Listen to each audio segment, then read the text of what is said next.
To be honest, every matchup presents their different obstacles and there are different ways where I feel like I have a competitive advantage. Obviously, Wonder Boy, I felt like I was more explosive. I can always threaten with the wrestling to hesitate, any type of striking.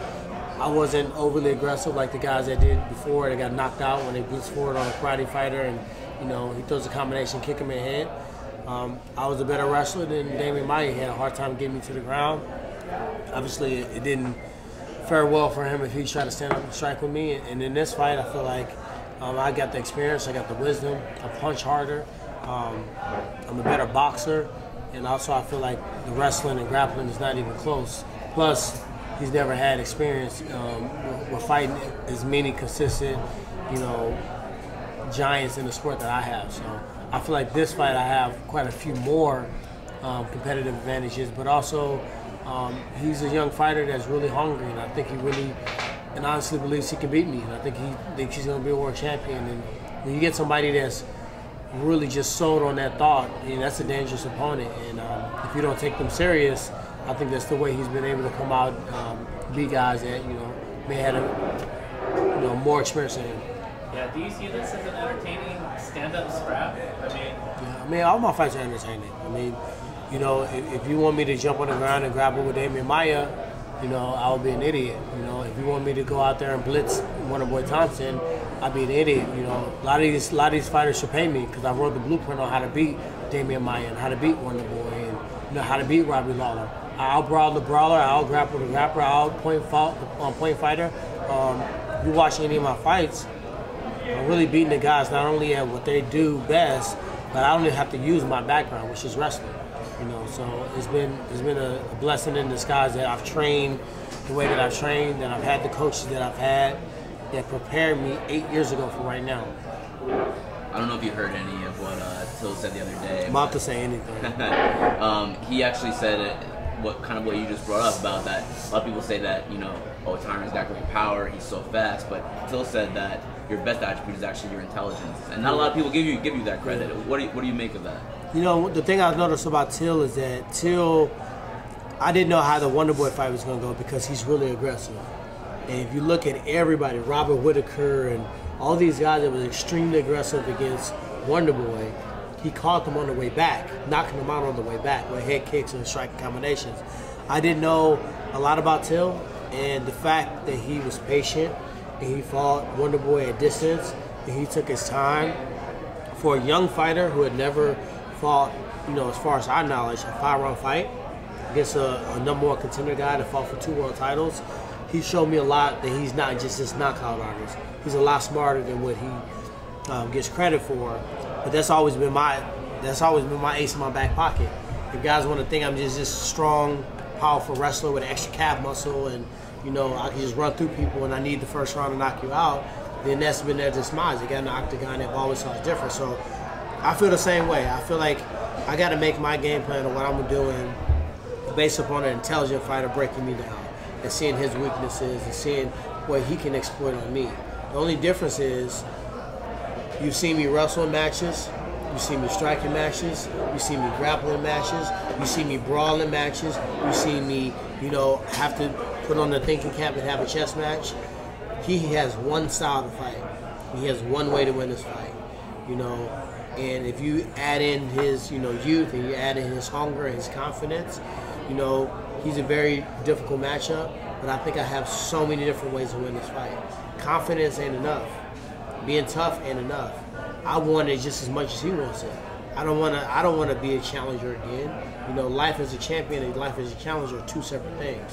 And I want to continue to have a platform to use to, you know, inspire, to motivate, to do positive things with. I want to consistently be able to provide a lifestyle for my family where they have opportunities that I didn't have as a kid, and he wants to take that from me. So now it's on.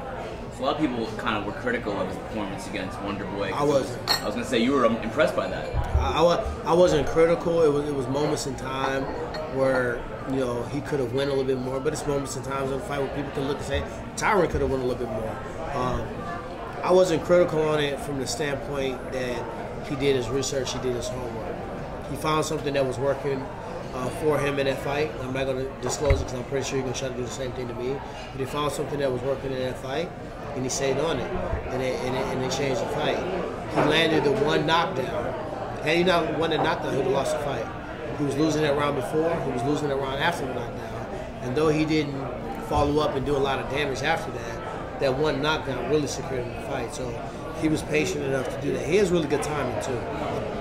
He times guys well. He'll give you an illusion that you're closer than what you are, and he's a sniper with his left hand. So Wonder Boy does that as well. But Wonder Boy didn't have the power that he had. So I think those are the things he has going for him. So I'm ready, man. I'm ready to roll. Tyron, in another interview, I saw you say that you consider the fight almost personal. Like This usually is a fight's personal. either personal or it isn't. What makes it almost personal? Well, I don't think I said it's almost personal. I think I said it's personal. You know, when you look at a fighter and what they've done in the sport, you look at Robbie Lawler. Robbie Lawler's going to be credited more than I am. And I knocked him out in 46 seconds. So is Carlos Condit. So is Kasha. So is all these other guys that I fought. When did people going to start putting the K at the end of the respect of my name? You know, it hasn't really happened yet. So once again, it's not the first young, undefeated fighter I fought. Kelvin Gastelum was that guy too, right? He had what it took to beat me. Oh, he's young, he can wrestle, da-da-da. So I'm right back in the same position. And it's so funny that I consistently end up in the same position, where the people that I'm facing are the ones that they're looking so far ahead. If Robbie beats Tyron, maybe he'll fight Madison Square Garden against Conor. Or if Kelvin Gastelum beats Tyron, then he'll fight for a world title. And I'm pretty sure there was a lot of plans for Wonder Boy. He fit the mold at the time. Blue eyes, spiky hair, crazy striking, young, all-American kid. At that time, that's when the page, the sage, that's when that mold was going through. So once again, I'll be the spoiler. I'll mess up the plans, and I'll continue to be the world champion. Why do you think that hasn't gone away? Like, how much do you have to do to get? My whole life has been that way. I'm used to it. I've been that way since a kid. Everybody told me I was too small. I wasn't going to be able to do it. You know what I mean? This person is going to beat me. I shouldn't go to this college. And I've always proved everybody wrong. Proved everybody that supported me right. Do you feel like Till? I'm sorry. Do you feel like Till is the guy they're kind of pushing now? He's from Liverpool. You know, he's got the UK. 18,000 sales in Liverpool. They want to go back to the O2 Arena. He's talking shit and sounding like Conor McGregor. You know, screaming on the mic. I mean, you can answer the question. With his weight issue, have you already started thinking about the possibility if he comes in that, what you're gonna do? I get that done before I sign the fight. Because I got that all figured out before I signed the fight, because I'm a fighter that likes to focus on the fight. I don't want to focus on him making weight that's out of my control. I'm gonna make weight. Tell me when you see me step on the scale and then say 170 or less. So I'm a professional. I'm gonna do what I have to do to make weight. Whether he weighs 170 or 176, he's still gonna get his ass whooped on September 8th. So, I mean, that's something that he has to deal with, and his body is gonna be the body that's beat up from cutting all that weight. Probably not doing it the right way. So, if anything, it's gonna be to my benefit that he doesn't make that. Do you think he's kind of greasing the skids for an excuse by talking about, that welterweight may not be his weight class? No, I mean, he's honest. He's 24. He's too big for the weight now. And, when you get 24, 25, between 26 and 27, you hit this random word growth spurt. I used to walk around at 185. And 170 used to be a breeze. Then 26, boom, I jumped to 200 pounds. And it just happens to all of us, So I think that the division, welterweight is probably the toughest division in the UFC right now. The competition is not going to start going down at any point in time. And if you look at middleweight, he's their size already. It's not that many great strikers outside of Robert Whittaker that are right there on the forefront. I mean, you do have the Luke Rockholds and things like that, but these fighters are kind of going back and forth with wins and losses. So for a young fighter that's hungry like him, look at Kelvin Gastelum. I mean, he lost. People forget he got submitted by Chris Weidman. Now he's up for a title shot because of his draw in the Hispanic community. What is a kid, that can sell 18,000 seats in Liverpool? What does his draw do in the middleweight division? So, I mean, I'm not here to try to plan out his future and to be his manager, but I don't think he's trying to make an excuse. I think he's just stepped on the scale and the number that he saw was a real number. If let's say he can't even make the scale, let's let's say he gets sick, he can't make the scale. I'm already ready to fight him. I'm already trained. I don't do that bullshit fighting somebody 24 hours. This is not a joke to me. I train my ass off. I put myself in a position to be successful. What other champion have you ever seen that done for? Name me one.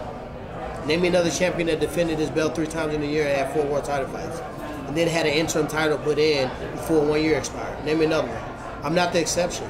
I'm not about the bullshit. Will I fight Usman? Yeah, I will fight Usman. I will fight Usman on a full training camp. I'll fight anybody on a full training camp.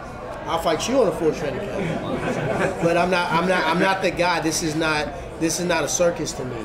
You're not gonna have me prepare for a 6'3" striker southpaw, and then 24 hours before the fight, because this motherfucker missed weight and he a professional. Now I gotta fight a 5'10" switch stance wrestler.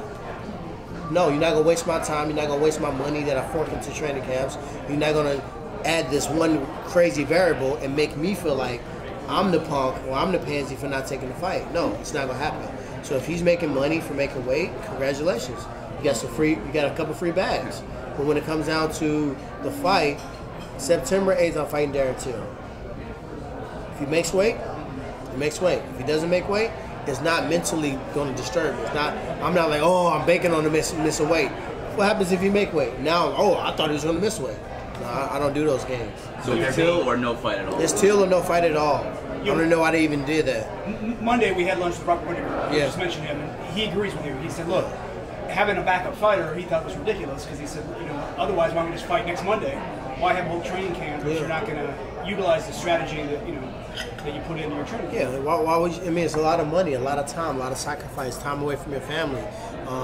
It's not cheap. Like, I don't cut corners on my training camp. I spend tens of thousands, 50, 60 grand on the training camp. You think I'm going to just blow that money down the drain to jump and fight somebody that's watching both of us, that's training to fight both of us, and he can come with no pressure and just step in and try to seize the moment and you become a world champion? How many times in the NCAA basketball tournament or the NBA playoffs you see, okay, you know what? Golden State can't make it in. Cleveland, you back in the game. You never see that happen. So you want us to be respected as a sport. You want us to be, showcased with the other professional sports. Let's start being professional again. It's not bingo.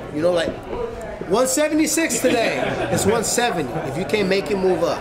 Whittaker shares the same opinion. So yeah. You're not the only champion. Yeah, and it's bad that if we decide that it's not to our benefit to take a fight with somebody on 24-hour notice that's a completely different opponent, then we're put out. Now it's our fault.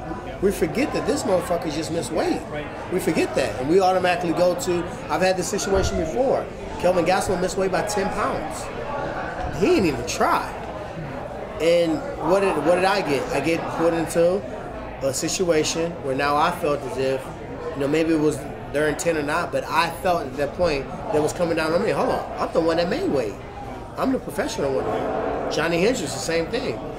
He didn't make weight. I'm in there cutting weight. They call me when I get to my last pound and I'm done. Oh, he's not gonna make it to the scale at all. I just don't have a lot of sympathy for guys. You make a lot of money in this sport. You want to be a world champion. It's kind of funny to me that you even fight for a title if you have not consistently shown you can make the weight. You put your card on. You put your card in jeopardy, not me. When you put somebody in there that is a risk of making weight, I'm not the one that put the main event in jeopardy.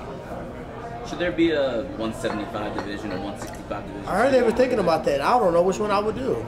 I mean, I could make 165. It wouldn't be nothing sexy, but I could make it. And obviously 175 would be a little easier to make it 170. So, I mean, I may dance around with that. I mean, I can fight at 185 too. I mean, those are 3 different weight classes. I can fight and be extremely competitive in all of them. Champ. You know what, Dave? I ain't got a chance to go up. Everybody else getting a shot at it, but no, I would love to fight in a different division. I walk around 200 pounds. Only having to drop 15 pounds wouldn't be a bad look for me at all. That's the future thing. Okay. Tyron, you're the second oldest UFC champion. Mm-hmm. Oh, you gonna try to make me be old? Well, I mean, I'm not trying to make you be old, but I'm just curious. Like, do you reflect on who's the fastest welterweight in the division? Who's the most powerful welterweight in the division? Who's the most experienced welterweight in the division? So what advantages do you have because you're 24 years old that I don't have? The youth comes in when you're slower. And you start seeing it happen when these guys are just too fast, or they're too competitive. But the wrestlers, the infusion of wrestlers, remember when we first came into MMA? Nobody didn't know what to do. They couldn't stop us from getting them down. Our base was too square and too strong to submit us, and we gave everybody hell. So now, as I said before, I trained 8 years ago for now to outstrike the best strikers, to outgrapple the best grapplers, to outgrind the best grinders, to strategically plan and map myself out. So I'm 36 years old, but I haven't even reached my peak yet. You know, when have we seen me do everything in the fight? Grind, wrestle, strategic, brawl, counter. We've seen moments of each and every fight, and I'm still waiting on that day when I just put it all together, all in one fight. Do you ever have any conversations with DC about stuff like this? And you guys spend time together working, but like the fact that he's the oldest champion, the second oldest champion. Yeah, but DC's a little different though, because DC's style is different than mine. DC has never been an explosive fighter. He doesn't have to do vertical climber, sprint, sled pushes, you know, all these interval training to explode. You guys, once you show somebody that you can dart across the cage and knock somebody the hell out, you guys want to see it every fight. And now it's my job to try to produce those type of moments for you every fight. He doesn't have that. You never expect. For the winning the title, the way you won against Lawler sort of set you up for. I mean, that's not the first time I knocked somebody out like that. No, but that's you look at. Title, right? I knocked out Andre Guevara like that. The guy that was training with Wonderboy. I mean, Darren Till. I knocked out Koscheck like that. I knocked out Dong Young Kim like that. So you had a reputation to live up to. Yeah, I've had a reputation is sitting here, and before you know it, I'm in your face, and the fans want to see that. And nobody can do it better than me. I mean, DJ might be able to, but I mean, he's nonstop on every moment. But as far as doing it in such disguise and doing it so explosively, you know, nobody's been able to do that. DC, like me, he's shorter than most opponents. So he utilizes that. He does a lot of work against the cage where he can reset. He does a lot of, you know, explosive takedowns where guys are taller can lift him and make him do a 360, and then he can ground and pound, and he's just a great competitor. And then 205 is a lot slower. You look at my division, equal power, equal speed. You go down, the power goes a little bit down, the speed increases. You go up, the power increases, the speed decreases. Right at 170, people are punching hard as hell, and they're doing it fast as hell. There's no in between. GSP said recently that he wants to come back maybe before the end of the year. There was a time where you guys had kind of come to a little bit of like together agreement to fight. I'm good. No, you're done. You moved on. My goal is on beating and dominating who's in front of me. And I'll let you guys decide who that is, because anytime I go and speak about who I want to fight, it's never taken the right way. So my goal and the way that I'm going to be the greatest of all time is dominating and annihilating who's ever in front of me, whoever that is. And I won't be the person that picked it. You mentioned earlier the life of a champion, you know, versus that of a challenger. Lately, you've been doing, you've got acting, you've got some music. Yeah. Can you talk a little bit about that, and you know how you know, a lot of times, you know, people talk about ring rust, and I always says what you do with the time off. And obviously working on Fox and analyzing the sport, and you know, just looking at it from a different lens. And I got a chance to step back. Like, to be honest, did I want to be injured? No, I hate being down, and you know, it kills me because I'm so busy all the time. But it allowed the division to shuffle itself. There was really no number one contender. Like, let's be real. Like, we don't sit there and act like Kobe was a number one contender, or RDA, or Till, or Usman. These fights needed to happen. The division needed to sort itself out, and I got a chance to clear my head. I was nonstop. Like, no other champion was as active as I was. I mean, fighting actual number one contenders, not super fights, not a Dan Henderson that's outside of the top 15, not jumping around weight classes. I was fighting the next person that you guys said had what it takes to beat me, and that's who I was fighting. So I came back fresh, I came back hungry. This young kid lit a fire underneath me that I've never had before. I'm taking everything personal. If somebody in this room look at me too long, I'm taking it personal. You with Till, you going back to report something. So I did think being in that mindset has allowed my body to also join it. My body responded well. You know, diet, training, water intake, sleep, supplementation. I felt like I may have 1 or 2 bad days of training total in this camp. You know, everything else exponentially every week got better and better and better and better. And I'm able to push harder and harder and harder, where people just stopping practice, just watching me go. They're just looking at me like, how the fuck does he keep doing this? 5 rounds, 6 rounds, 7 rounds. So I'm just excited. I'm excited that even at 36, my man tried to give me an AARP card. I'm 36. Even at 36, to see that my body still can go just feels good. And, you know, to be honest, like, look at my opponents on paper. Are we gonna sit here and act like my toughest opponents aren't behind me on paper? Robbie Lawler was a boogeyman to everybody. Fighter of the year 2 times in a row, knocked everybody out. Him and Roy McDonald, him and Carlos Condit, 2 of the best world title fights we've ever seen. He didn't touch me one time. Wonder Boy knocked out 1 million people, 7 fights in a row. Had only lost to Matt Brown. Had he had 2 more rounds, Matt Brown would have lost that fight. You know, he just needed 2 more rounds. He got cut short of time. Didn't look like that against me. Damian Maia took down all 12 opponents before me. Was beating Roy McDonald till Roy McDonald found a way to switch the gear. Submitted Carlos Condit, submitted Matt Brown. He couldn't buy it to me. So I'm progressively getting better, and now I got a mindset that I'm just so violent thinking. Like, I'm just thinking about trying to hide it when the referee can't see and break arms, and I've never thought that way before, you know. And I think that's something that I needed. So I probably need to thank Darren Till for invigorating that fuel and that fire and that extra motivation. I've always been motivated to win and be the best, but now I got to send out some reminders. People, you guys, not you guys per se, but people in general have a short-term memory.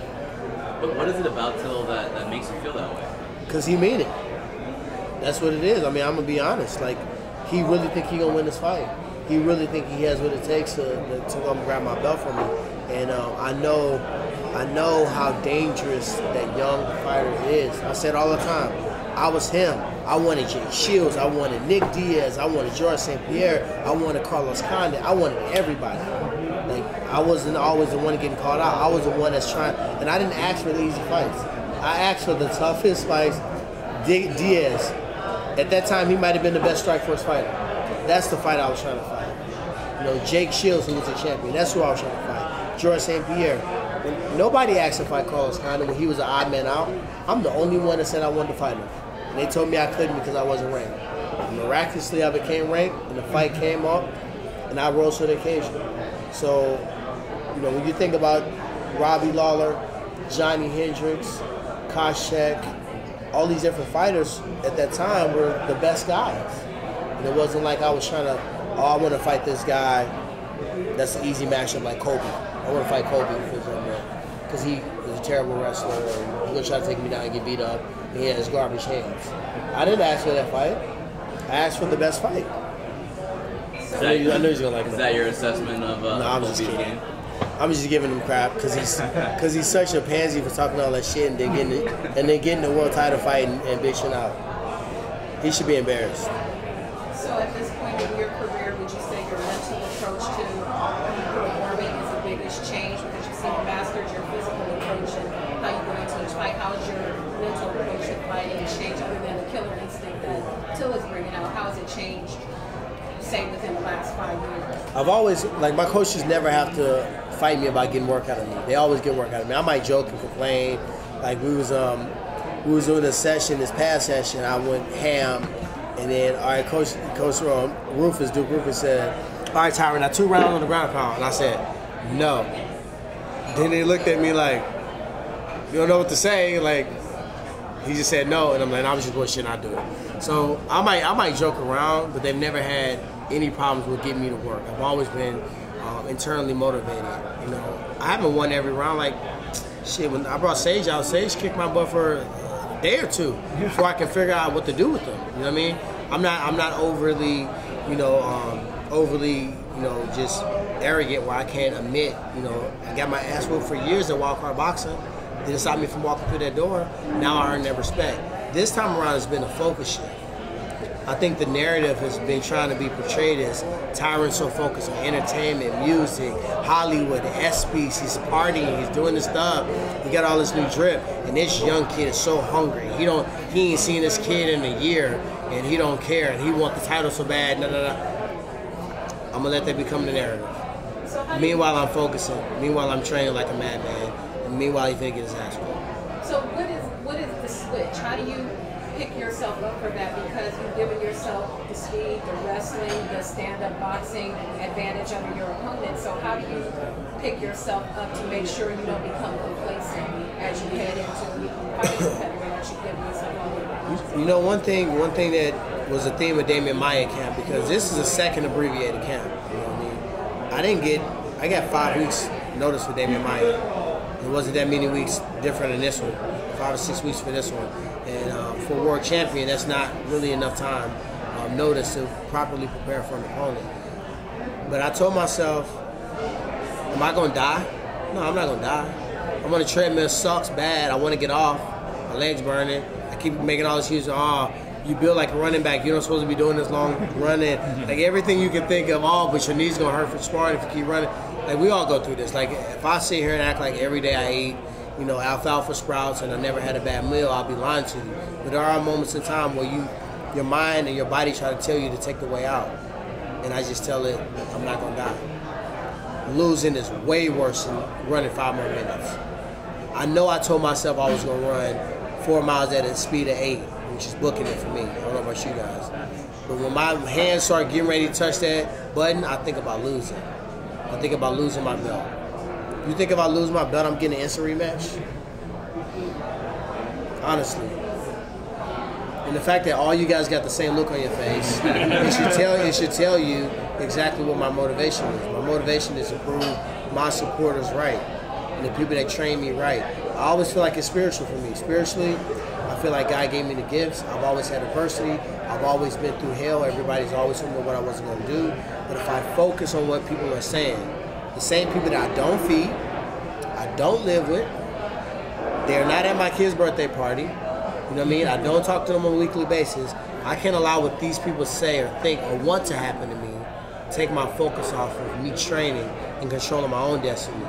Whether it's spiritual, whether it's what I'm eating, whether it's what I'm listening to, whether it's where I'm training, what I allow my ear gate. No matter what, I can control these variables. I can control, guess what? If I went out there and stomped Colby Covington, everybody would have forgot about the fact that she called me born against Damian Maia and Wonder Boy. They would have forgot. They would have never. When I got knocked out by Nate Marquardt, what happened when I steamrolled Jay Heron, who's my homie? I hate that video keep coming out because he's a friend of mine. Nobody remembered me getting knocked the fuck out against Nate Marquardt. They forgot.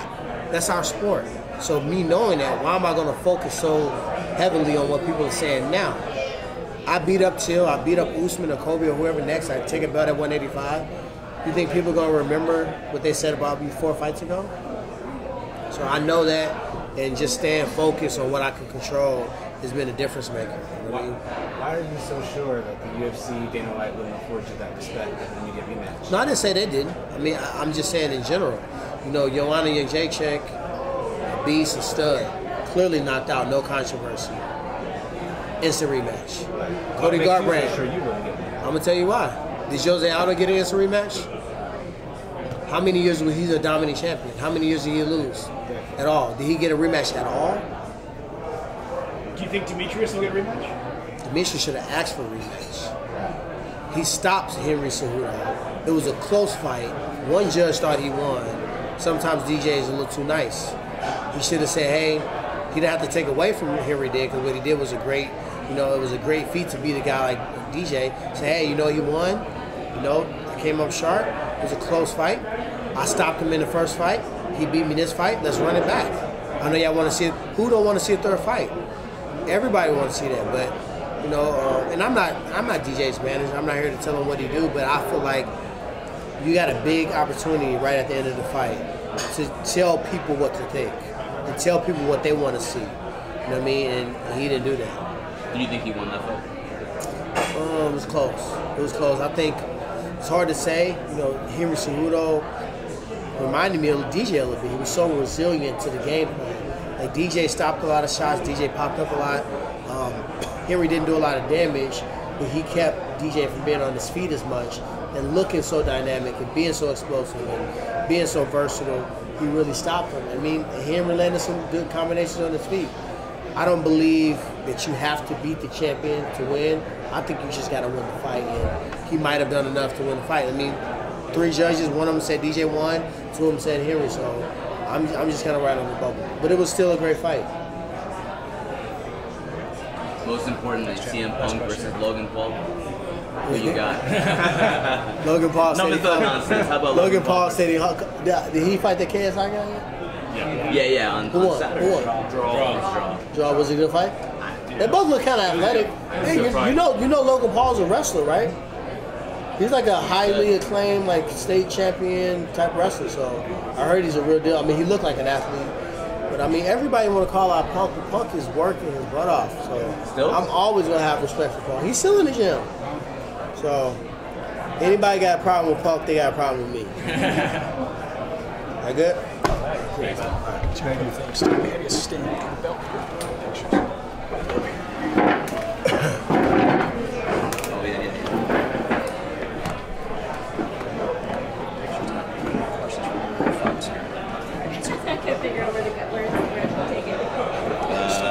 Excuse me, I'm gonna move this out of the way here. In different locations. Sorry. Well, he gave you this one. Boom, he gave you the Heisman. Sorry, I'm gonna back up into space right here. Better him than you. Yeah, that's great.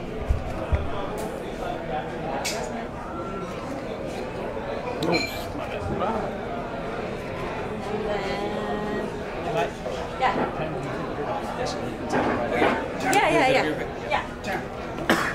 Oh, sorry. Thanks for doing it first. Pop out and then right after that. Thanks, Esther. Yeah.